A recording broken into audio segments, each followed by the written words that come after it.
Hello future doctors and future engineers, welcome to all of you D mine physics. आज मैं आपके लिए unit and measurement का lecture number 9 लेकर आया हूँ। आज की इस वीडियो में हम अपना एक इम्पॉर्टेंट टॉपिक एरर क्लियर करने वाले हैं। क्या करने वाले हैं? एरर को एकदम क्लियर करने वाले हैं। आपके सामने एक डेफिनेशन दे रखी है, the difference between the measure value and the true value. True value को हम एक्चुअल वैल्यू भी बोलते हैं। Of the quantity is called error. Sir क्या बोला, कुछ समझ नहीं आया। ठीक, कोई बात नहीं, नहीं आया तो मैं हूं ना समझाने के लिए। भैया एरर को मैं अपने अंदाज में बोलता हूं झूठ बोलना। क्या बोलता हूं? झूठ बोलना, कि वो इंसान तुमसे कितना झूठ बोल रहा है, वही है एरर। वो कैसे सर? सुनो, मान लो तुम्हारा कल 12th का रिजल्ट आया। मान लेते हैं कि कल तुम्हारा 12th का रिजल्ट आया। तुम्हारे जो एक्चुअल में जो परसेंटेज थे, जो एक्चुअल वैल्यू थी, जो ट्रू वैल्यू थी, वो क्या थी? 75। ये 75 क्या है? ये ट्रू वैल्यू है।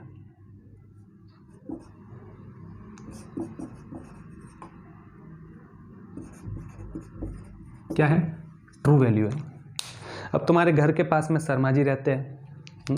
आसपास वाले लोगों को तो बहुत दिक्कत होती है, जब तुम्हारा रिजल्ट आता है बहुत लोग पूछते हैं, भैया तेरे कितने परसेंट बने हैं? रोज़ तो घर पे पढ़ता था, रोज़ पढ़ता था, तो कमरे से बाहर ही नहीं निकलता था, कितने बने बता। तो शर्मा जी आए आपके पास और उन्होंने पूछा, बेटा तेरे कितने परसेंट बने? और तुमने बोल दिया 85%। तुमने बोल दिया 85%। ये है मेजर्ड वैल्यू। तुमने जो बताया है ना, वो है मेजर्ड वैल्यू।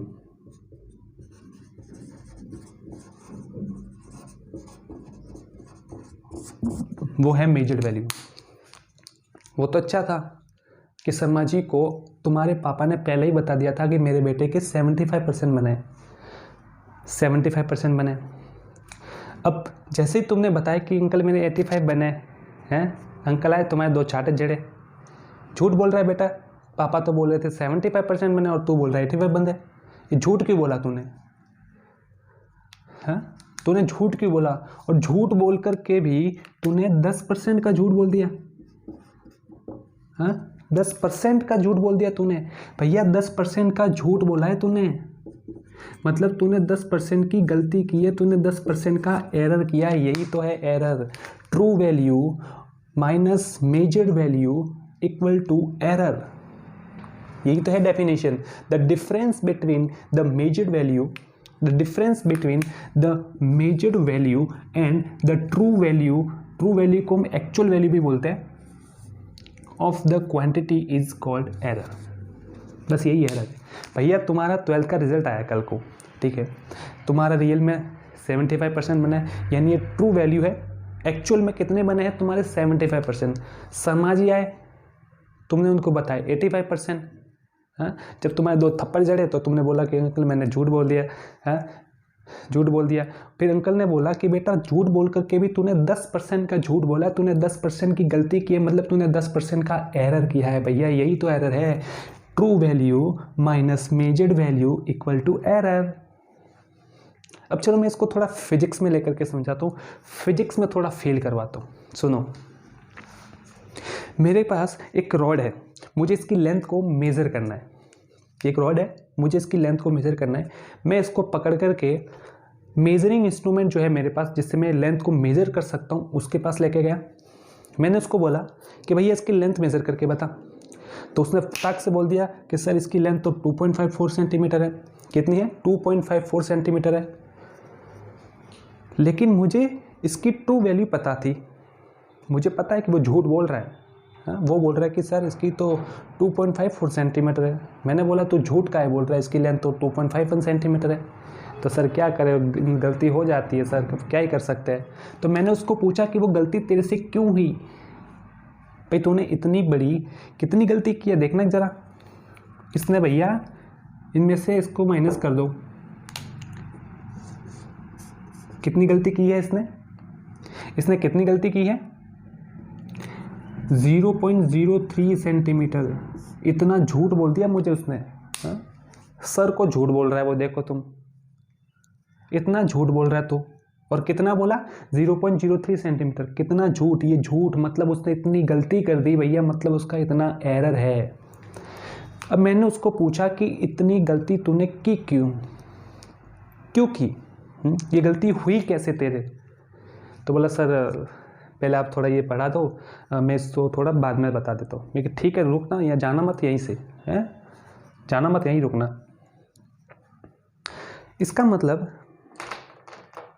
भैया जीवन में गलती होती है, गलतियाँ होती है। तो क्या गलती को तुम पूरी तरह से सॉर्ट आउट कर सकते हो? नहीं। यहाँ पर इसने गलती की 10% की, तो अब इसने अपनी गलती सुधारना चाहा। भाई जिसका भी 12th का रिजल्ट आया, मान लो राजू का 12th का रिजल्ट आया, अब जब राजू का 12th का रिजल्ट आया तब इसने इतना झूठ बोला, दो झड़े झूठ बोला 10% का, तो अब इसने वो अपनी गलती सुधारना चाहता है, अपने एरर को कम करना चाहता है, अपनी गलती सुधारना चाहता है, जो उसने झूठ बोला वो सुधारना चाहता है। तो ये क्या करेगा, हद से सॉरी बोल देगा, सॉरी बोल देगा। लेकिन सॉरी बोलने से क्या ये एरर कम हो जाएगा? नहीं होगा। मतलब आप गलती होगी, हर किसी से गलती होगी।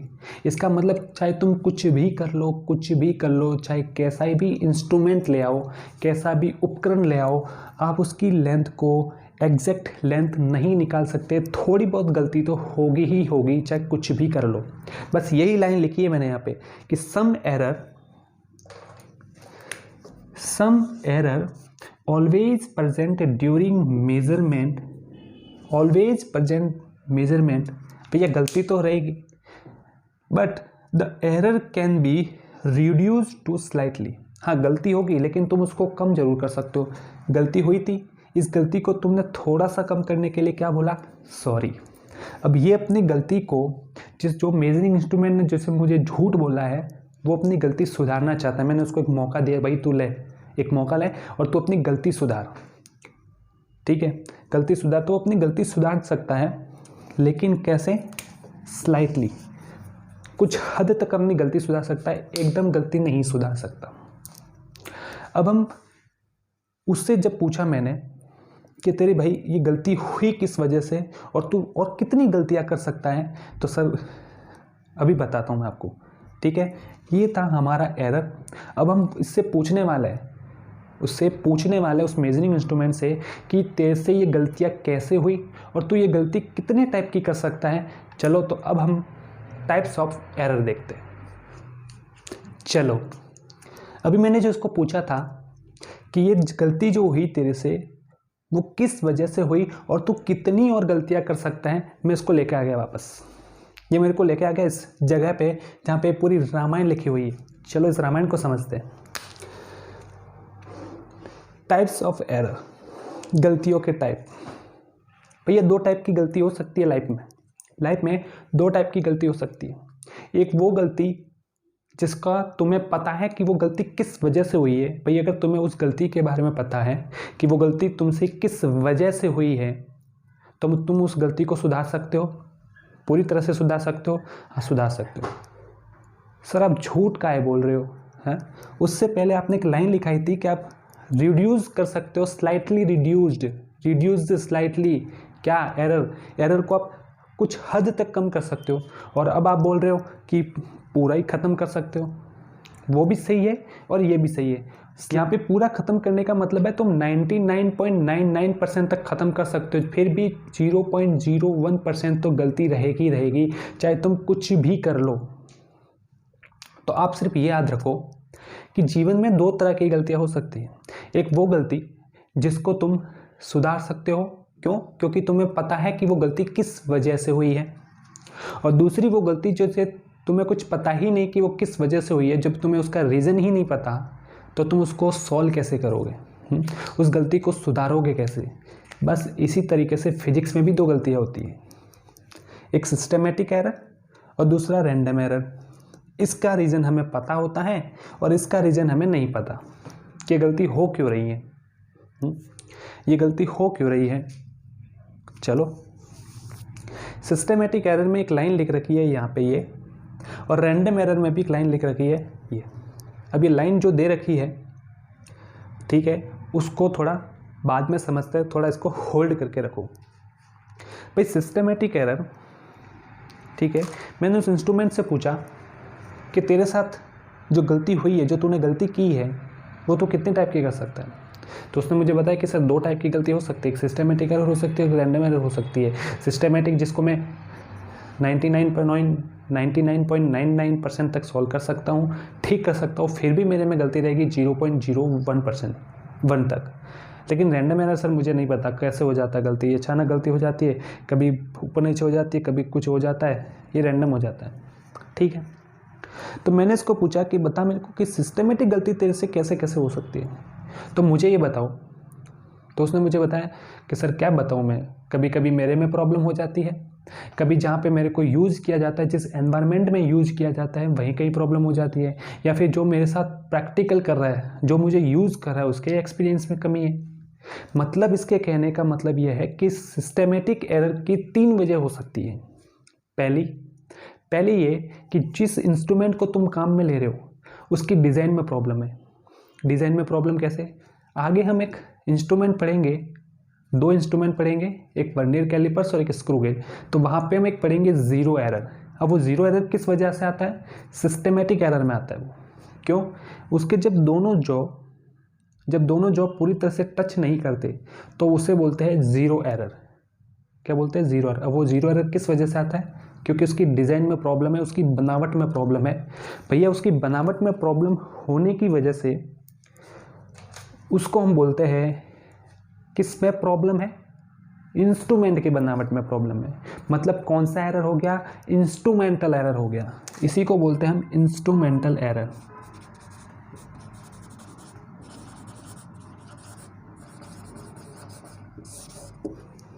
यह है इंस्ट्रूमेंटल एरर, ठीक है।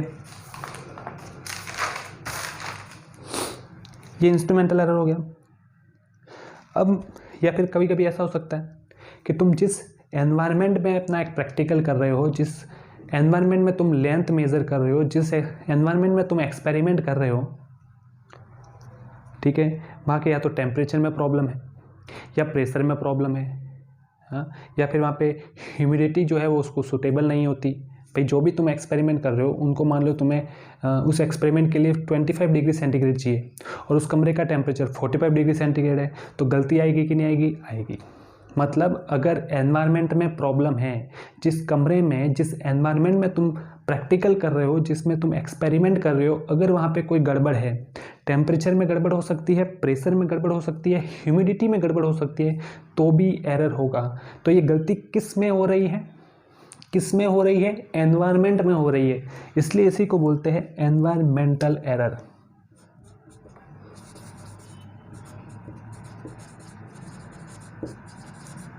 एनवायरमेंटल एरर, ये भैया हमारा एनवायरमेंटल एरर हो गया। अब तीसरा क्या हो सकता है भैया, तीसरा ये हो सकता है कि जो एक्सपेरिमेंट कर रहे हैं ना, उसको खुद कोई नॉलेज नहीं है, लड़के को लाके यहाँ खड़ा कर दिया और तुमने उसको बोल दिया कि भैया ले, ये तेरे पास एक छोटा सा स्केल है, नॉर्मल स्केल, मुझे इस पर इस पेन की लेंथ मेजर करके बता। यहाँ से इसका जो वो 0 से स्टार्ट होता है, अब उसको थोड़े पता है कि 0 से मापना है, वो तो 1 से स्टार्ट कर देगा। हाँ, तो गलती आ गई ना 1 सेंटीमीटर की, क्योंकि उसके अंदर एक्सपीरियंस नहीं है। तो एक्सपीरियंस भी मैटर करता है जब आप एक्सपेरिमेंट करते हो, ठीक है। पर किसी को एक्सपीरियंस ही नहीं है कि वो प्रैक्टिकल कैसे करते हैं, उसमें रीडिंग कैसे लेते हैं, कहाँ से मापना पड़ता है, और तुम उसको सीधा लाके खड़ा कर दिया कि ले भाई प्रैक्टिकल कर, तो गलती आनी है। तो अगर वो गलती किस वजह से आ रही है, उस एग्जामिनर की वजह से आ रही है, जो प्रैक्टिकल कर रहा है उसकी वजह से आ रही है, मतलब उसकी पर्सनल प्रॉब्लम है, वो तुम्हारी प्रॉब्लम नहीं है, वो उसकी पर्सनल प्रॉब्लम है। मतलब कौन सा एरर हो गया, पर्सनल एरर।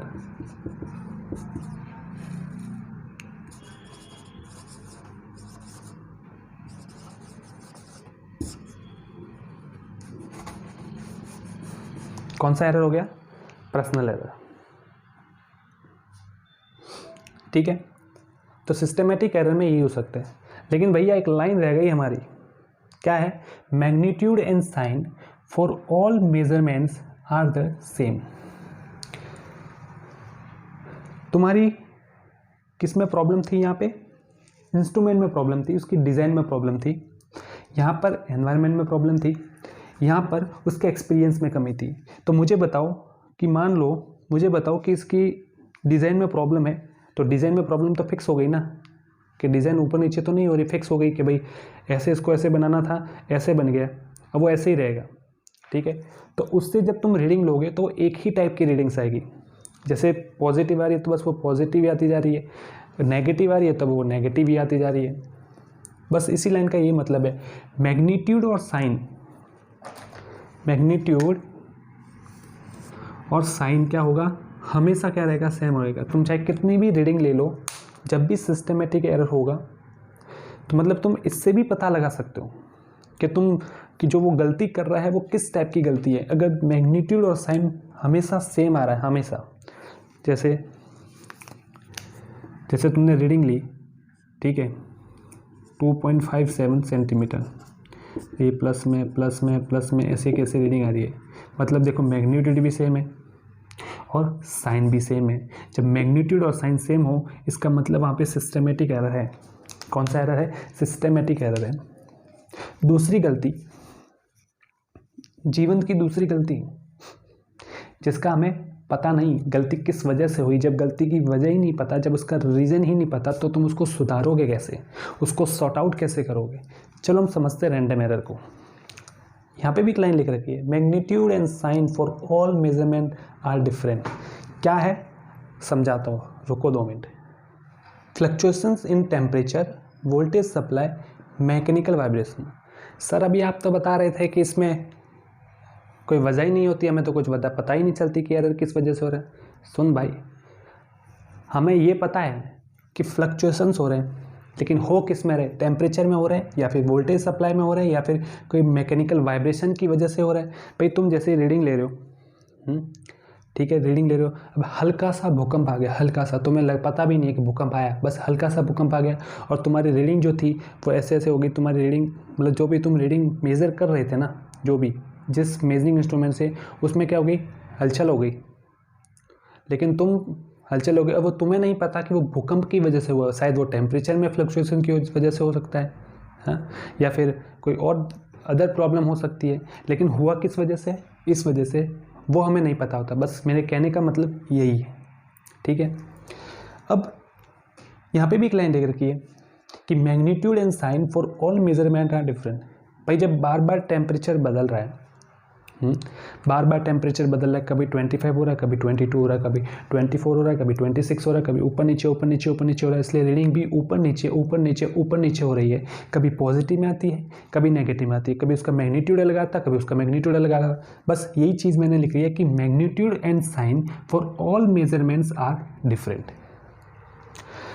ये जो गलती थी, सिस्टमेटिक एरर, जिसमें इंस्ट्रूमेंटल एरर था, एनवायरमेंटल एरर था और पर्सनल एरर था। जब अगर मेरे डिज़ाइन में प्रॉब्लम थी, मेजरिंग इंस्ट्रूमेंट के डिज़ाइन में प्रॉब्लम थी, तो मैं उसकी डिज़ाइन को थोड़ा चेंज करके ठीक कर सकता हूँ। या एनवायरनमेंट में अगर प्रॉब्लम है तो मैं ऐसे एनवायरनमेंट में जा सकता हूँ जहाँ उसके लिए सूटेबल है। या फिर एक्सपीरियंस में अगर कमी है किसी एग्जामिनर के, तो मैं एग्जामिनर को चेंज कर सकता हूँ। लेकिन अगर मेरे पास ये गलती हुई है, उस इंस्ट्रूमेंट से अगर ये गलती हुई है, तो इस गलती को मैं सुधारूँ कैसे।